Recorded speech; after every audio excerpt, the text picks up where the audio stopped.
Why did I do it? Why did I give up 2 to 3 hours every week and another 2 and 3 hours once a month for leadership meetings, for Boy Scout meetings? At least one weekend every month. Often more, other events. To go and work with these boys. These immature, ungrateful, rowdy, unruly boys. My son included. So why did I do that? Well, let me tell you what sparked that interest in me. When my older son joined the Boy Scouts, we were given this spiel about they're going to learn personal responsibility and self-motivation. They're going to be their own man. They're going to know what they have to do. They're going to have tasks and responsibilities. They're going to do all these things. I thought, oh, that sounds great. By all means, take him. Teach him these things. I want to stand back and watch this. I'd been a den leader for several years at that point. I thought, I'm getting out of this business. So the first couple of months went really smooth.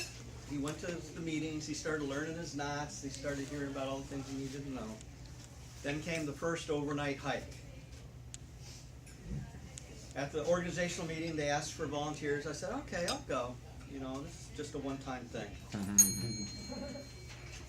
The plan was to go over to Brooksville, park on Friday night, hike in a couple miles, camp, get up the next day, make an 8-mile loop, come back essentially to where we stopped the first night, spend Saturday night, and then Sunday morning we get up and hike out and come home.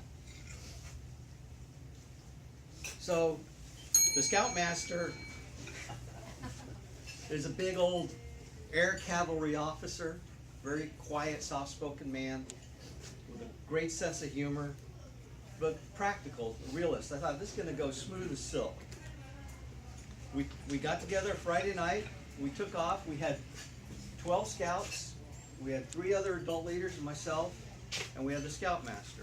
But the Scoutmaster also invited a couple of older scouts who he kept in touch with, kind of alumni, to come along with us. So we arrived at Brooksville well after dark. We unloaded all our gear. The boys were eager. They were ready to go. Scoutmaster said, sorry guys, you got to hold here, put everything down, have a seat. I got to go drop some water so that tomorrow when we get towards the end of the hike, we'll have fresh water. So there we were, the bunch of us sitting on our gear.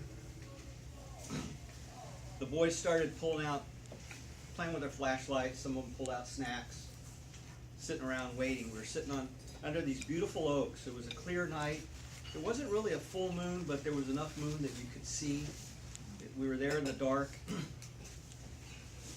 And the 2 older scouts, they were sitting there starting to complain about they were getting bored waiting for the Scoutmaster.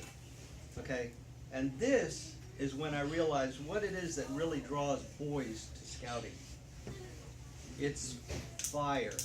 Okay. In Cub Scouts, the adults make all the fires. The boys, yeah, they get to play around the fires, but they don't deal with fires. In Boy Scouts, the boys are taught and are expected to learn how to make a fire, how to make it safely, how to take care of it. Of course, when young men get around fire, they kind of tend to forget things like safety. So these 2 former scouts who were bored, here we are sitting on this huge carpet of leaves under these oak trees. Everything's dry as a bone. They decided, oh, I'm going to start lighting fires. And unlike that, fortunately, their leaves didn't catch fire. I don't know if there were angels blowing them out or what. They had no fire ring. They had made no safety clearing to move away. They had no water on hand. They didn't have a shovel, like if they dig up dirt and put out a fire. And there they were, trying to get their leaves lit. I stood there incredulous. These guys, one of them was an Eagle Scout. Former Scouts, they're supposed to know the rules. So I was incredulous. First of all, that they were dumb enough to try this in the middle of the sea of leaves. Secondly, that nobody was saying anything, myself included. That was kind of a moment of realization for me. I was the newest member there, I felt, so I didn't feel like it was my place to say something. Well, it seemed like half an hour while these boys were trying to start this fire, but as is often the case when you're on the edge of great peril, time just seems to go really slow. It was probably like a couple minutes until Riata came crashing down on us. The ranger came out of his station with his huge bucket and whoosh, deluged the scouts. And then he lit up the night with a firestorm of contempt and anger at us for letting this foolishness proceed. So I learned two things that night. The first was that our scoutmaster is a very persuasive and resourceful person, because that ranger was dead set that we were not camping in his forest. So I don't know how he managed to convince him to let us continue our hike the next day, but I'm sure he called the fire service and had them on alert just in case. But the important thing that I learned that night, the spark that I came to life in me, was the realization that I have a responsibility to speak up, and I have a responsibility to be involved, and that I was not going to be able to stand back and let somebody else just do these things. And that led me to realizing that I have to get involved, become trained, become part of the leadership, and help teach these boys what safety and responsibility is. And with the luck of the Irish, we could even have a good time without burning the forest down.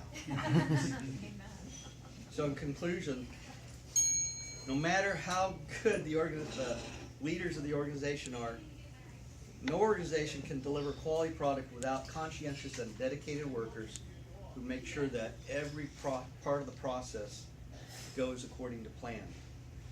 As mankind has learned over countless centuries of failure, fire is not a spectator sport, even in scouting. Thank you.